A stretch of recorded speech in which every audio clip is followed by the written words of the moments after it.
अस्सलाम वालेकुम, मैं हूँ doctor Wajiha, I am obstetrician and gynaecologist. बहुत सी ख़वातीन जिनके सी सेक्शन से बच्चे पैदा होते हैं, हमसे ओपीडी में पूछती हैं कि डॉक्टर साहिबा क्या सी सेक्शन के बाद भी नॉर्मल डिलीवरी मुमकिन है? तो इस सवाल का जवाब है यस, बिल्कुल मुमकिन है। और एक वेल प्लान्ड वीबैक या vaginal delivery after C section 72 to 75% cases में सक्सेसफुल भी होती है।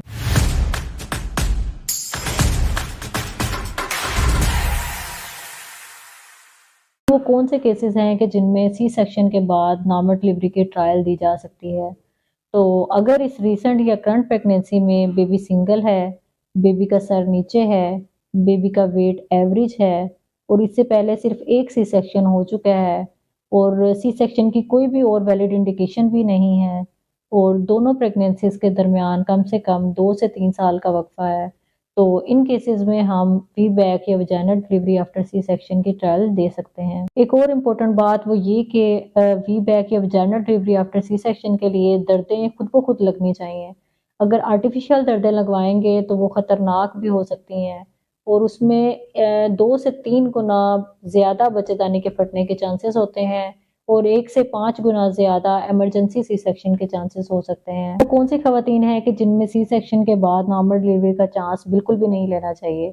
जिनके 2 से 3 सी सेक्शन हो चुके हैं या जिनके पिछली प्रेगनेंसी में दर्दों के दौरान बच्चेदानी फट गई थी और इमरजेंसी सी सेक्शन करना पड़ा या जिनमें ऑपरेशन के दौरान पेट पर या बच्चेदानी पर वर्टिकल इंसिजन लगाया गया जिसे हम मेडिकली जो है वो क्लासिकल इंसिजन भी कहते हैं, तो ऐसी सूरत में भी वीबैक का चांस नहीं लेना चाहिए।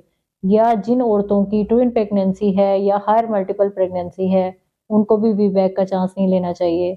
या कोई भी और सी सेक्शन की वैलिड इंडिकेशन है, तब भी वीबैक का चांस नहीं लेना चाहिए।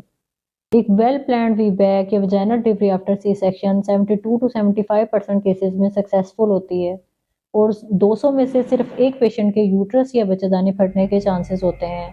तो एक हेल्दी प्रेगनेंसी जिसमें कोई कॉम्प्लिकेशन नहीं है और सी सेक्शन की कोई भी और वैलिड इंडिकेशन भी नहीं है, उसमें हम नॉर्मल डिलीवरी के लिए ट्राई कर सकते हैं। लेकिन ये प्रोसीजर एक हाईली ट्रेन्ड स्टाफ और एक्सपीरियंस डॉक्टर की ज़ेर निगरानी किसी भी अच्छे सेटअप पर करवाना चाहिए, जहाँ पे किसी भी इमरजेंसी की सूरत में सी सेक्शन की सहूलत मौजूद हो। तो आज की वीडियो अगर आपको इन्फॉर्मेटिव लगी हो और कुछ हेल्पफुल हुई हो तो please like, share and subscribe my channel. अपना बहुत सारा ख्याल रखिएगा। अल्लाह हाफ़िज़।